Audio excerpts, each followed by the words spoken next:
aya wurela la ko qur'ana be fembe de bange franchi silama doni ke baga do kafiri kuntigi do la ya Allah nyini aka silama doni ke baga do malo ya jama kun kai do ba fu ko Muhammadu Rashid Rida atara franchi yahudiya kuntigi do de embe tasu bere bake ka be wole ka silama wole ka silama karamu ya sura be ka wole ko ube kana utale uye dumuni te dumuni banne yahudiya kuntigi ngo silama aw ma fo kaw ka kitabu tibyana li kulli shay aw ma fo kaw ka kitabu be fembe bange ko ako karamu jumamba wula ya uye oyira bo ako karamu imma aw ko aka kitabu be fembe banga ko bo ko ni dumuni min duna bi dumuni ndilan chogo aka kitabu ka foke don ke ba ye munke bo ako ayen ni dumuni dilan bago wele kana yu wele kana yu jo jama chela bo ko yen ni dumuni aw ya dila chogo di uye dumuni dilan chogo be fo jama balame utilale awa ko qur'ana fule ka dumuni dilan chogo fo ako chogodi ako qur'ana ko fashalu ahla dhikrin kuntum la ta'lamun kafiri malo yalen shigilen tora ako onka qur'ana ko yite min do adomba ga nyininga anka kitabu yo foye ko yite min do adomba ga nyininga awa dumuni tobi baga na domba ga fule ka nya fonye anka qur'ana ya bange amala yaron tora qur'ana be fende bange mbalimo ولياتو شغل شلاب ابن تيمية أقول من تدبر القرآن طالب الهدى منه تبين له طريق الحق أكاقيدة وسطية كنو أكوني مغو يقرأنا جاتي منا كاتاشي نيكاندا نيني بغا ييدا دا نيني لا نيني جوكوتي لا دا نيكاندا نيني بغا ييدا أكو تشنيا سيرابي بانجيه sira gunte mina akoni mugo ye qur'ana jate mina ka miri ka tasala ni kanda nyini na ye ko cinya sira ye minye ke alabo o bange kibodo me tuma bunu simira mo la yen nimfo aka tawsir kono ako qur'ana koni ka fara ciden ka sunnaka uye fembe bange me akoni mugo ni ma se ka cinya ni ye cinya ni qur'ana ko ni ma se ka ye ube ye cinya ni hadisa ko ni ma se ka soro ko damado de be ela imma hawa muttabi imma tuguriti nindu ko cinya ni na qur'ana kono idde sera ka cinya ye imma itugulembi nindu ko wayimma jahal ube iye jahiliye وإما الإنسان ما أراد الحق يريد الهوى إما هذا مدين دوye etake kachinyanyi ni de iben nindu ngode nyini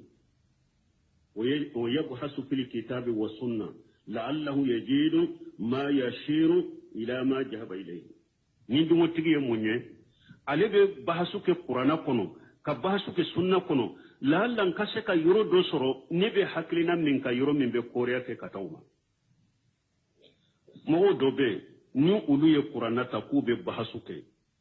yoro buka mana ube haklina minka nu ba fe ko derela nyini qur'ana kono aya buka wunya tugu ka bola nu ye yoro min yede ni be haklina minka yoro min bo supporter ko sembenta abanya yele ko laje na be bahasu ke nindi ngotigi na be bahasu ke hadisa wo fanala ube doni ke ba ka kitabu ni alet la nyini te tinya nyini ye ne kan la nyini ye de ne be min ka doro kashe ka sabati mo be bahasu ke nini hakile nay yoro min baka hadisala na ayo yoro ya ba nya tugu ka bola de yoro min be koriya ke kata ka hakile nay mahari ni asahlen ta ba nya wa ko laje o be tinya ya sai abada budo semino ko ni desera ka tinya qur'ana ko ni kono i desera ka tinya hadisa kono akon nonun dola kelende bila iye nindugo batolaye ube ye jahiliye ube ye lanyini jugutigiye ube eka bahaso qur'ana eka bahaso sunna la cianyini tede nebe min ka dronko delira soro ete ciaye qur'ana kono ete ciaye sunna kono sino qur'ana ni sunna ye bangeli fende kitab mubin netlu alayka min nabai musa alako ciremma akombe musa ka kibariya kala ika wa firawuna ani firawuna bil haqqi ni tinyaye li qawmi yu'minuna mugoye mugomunu limanani alay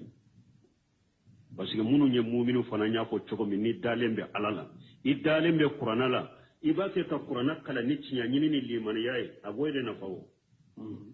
ni qur'ana be bahasu de qur'ana be kala de ndinka hakrina dugum min kari ni della tay ngadela karabale soro ola ebi sibe ke qur'ana basure te tinyaye hadi sawbo chogola ala kan kisoma amen إن فرعون علا في الأرض وجعل أهلها شيعا يستضعف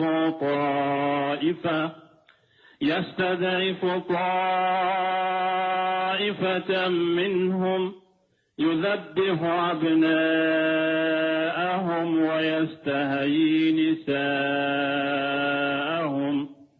إنه كان من المفسدين إن فرعون علا في الأرض فرعون أكيرا يرقرت بغي دوغو كولوكا أيا يرقرت سانفي دوغو كولوكا وجعل أهلها شيعا أيا كجمعوك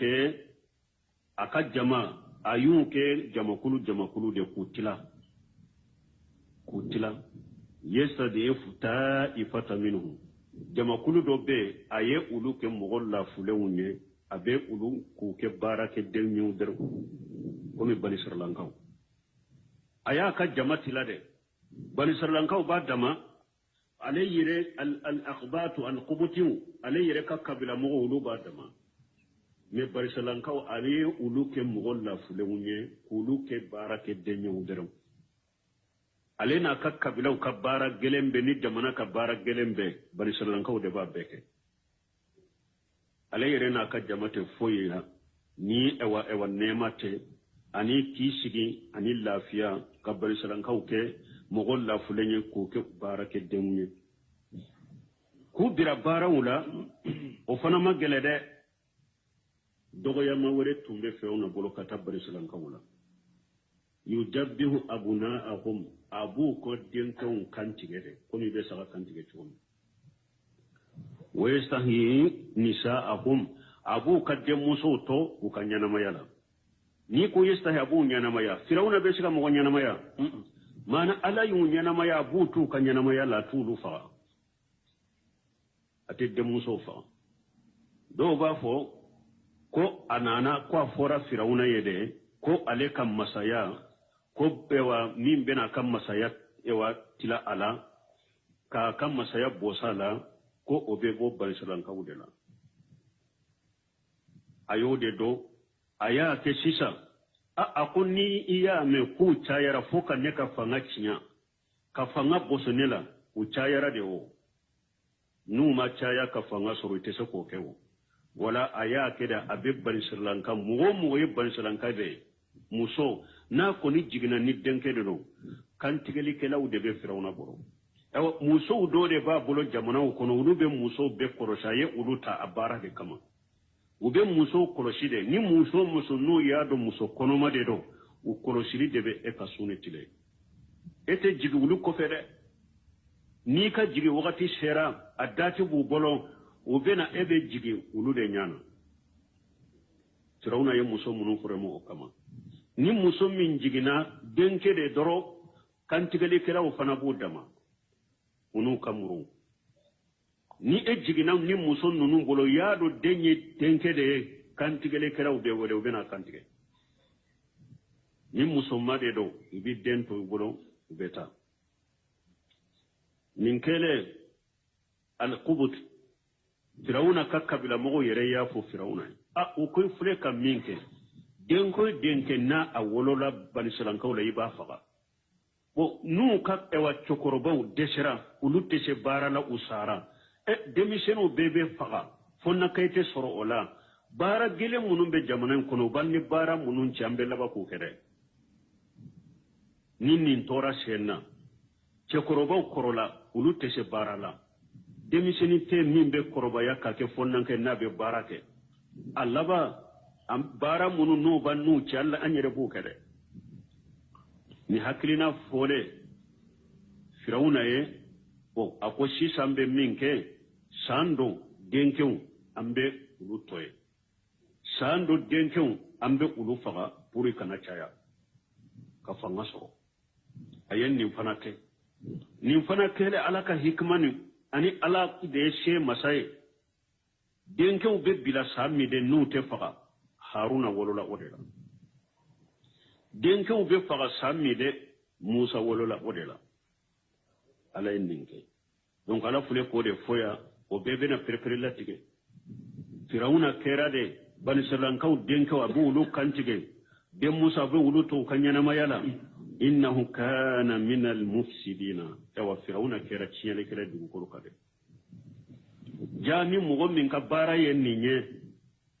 mɔgɔ faga tiɲɛlikɛla de ye dugukolo kan ani kafiriw filɛ ka hakilina minnu nata an ka jamanaw kɔnɔ a kana caya dɛ a kɛ s'a yɛrɛ kɔrɔ a kana caya bange kɔlɔsi a k'a kɛ den kɛlɛ den fila n'a y'a a kɛ a ka wololenw jɔ ou bien nu minnu bɛ kɔnɔ tiɲɛ la jamanaw kɔnɔ kɔnɔ tiɲɛ minnu ni silamɛya sariya dɛlɛla na darurama na n'a ye minnu bɛ musow dɛmɛ o kɔnɔ tiɲɛw la kɔnɔw dɔw bɛ yɛrɛ nin bɛ fiɲɛ k'a ko la kɔfɛ u b'o tiɲɛ u tɛ foyi la dugukolo kan ni tiɲɛli tɛ firawuna ka kalandenw dɔ dɛ ala fule ka firawuna wele a tun bɛ banisalankaw ka denkɛw kantigɛ ka denmuso to ɲɛnamaya la ala ko a kɛra tiɲɛlikɛla ye dugukolo kan mɔgɔ fagala ye tiɲɛlikɛla de ye dugukolo kan koyi nka jamakulu faga o bɛ kafiriw bɛ min na diɲɛ kɔnɔ n'u y'a ye silama jamana min aw bɛna bɔ fɛn kalama aw bɛna fanga sɔrɔ aw ka kɛlɛcɛw bɛna caya u nana fitina dɔ bila u ni ɲɔgɔn cɛ a ka ɲɔgɔn faga pour a jama ka dɔgɔya tiɲɛlikɛla si tɛ dugukolo kan ka kafiriw bɔ kullama awqadu nara lil harb atfaha Allah tiɲɛlikɛlaw de ye kafiriw ninnu ye koyi tasuma bɛ silama jamanaw la ni silamaw ni ɲɔgɔn cɛ foyi tɛ ni kafiriw tɛ firawuna ka kalanden ninnu firawuna ka mɔgɔ ninnu hari bi bɛ nin tiɲɛli kelen de la dugukolo kan ayiwa mɔgɔ fagala bɛ jamana la olu de b'a finance mɔgɔ fagala bɛ diɲɛ yɔrɔ o yɔrɔ bi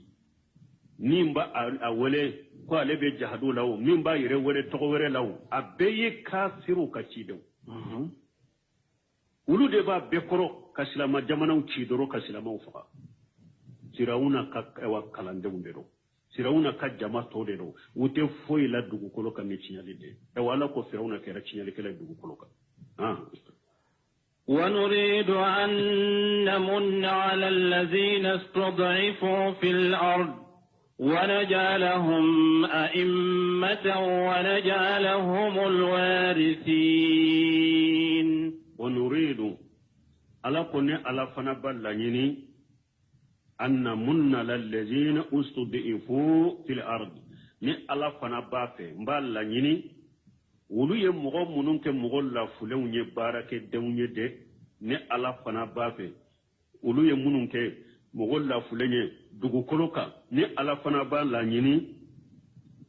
ala lajɛn sodi filarni o ne jalahum ayimmata ne b'a fɛ k'i ka fɔnnan sira kɛ olu kan firawuna ka jama